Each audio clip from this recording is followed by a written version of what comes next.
take ideas from other books, but that doesn't mean plagiarize stuff because that's illegal.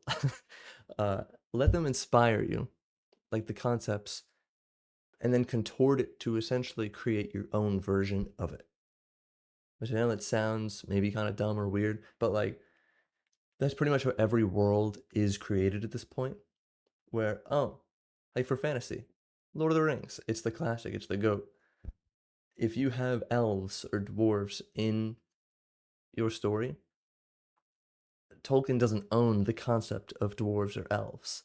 Obviously, it would feel a little like derivative and kind of like boring at this point, but if you put a twist on it, then big bang boom, you've got your own idea, your own entire race. Or like another example I like to use is like Superman. He's a moral hero, basically a character that's supposed to encapsulate all good. Does that mean having an all good character in your story is stealing or ripping off Superman? No.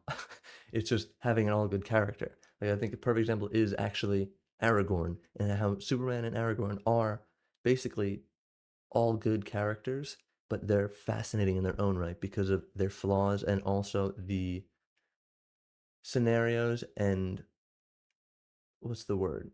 Their lives essentially, how they operate. Where Superman is literally like an invincible hero that flies around in a modern day. Aragorn's a fantasy world guy who's literally just got a sword and is a dope ass dude, basically. But either way, that doesn't take away from either of them. They both feel alive and real.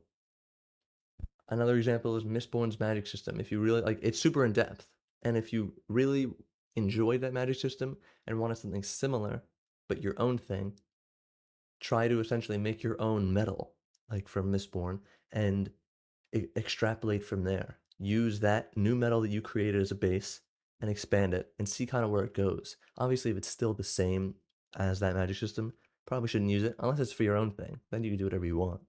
Uh, but then, yeah, if it's a one-to-one ripoff, it's still gonna be a scam basically, and probably won't look great. But if you actually put your own twists, just little slight twists on things, it will feel new. Also because it's coming out of you, who was not the original writer of the original thing. So by default, it's gonna feel different to some extent. And what makes similar ideas good is, like I've been saying, the minute changes in them. Get to work.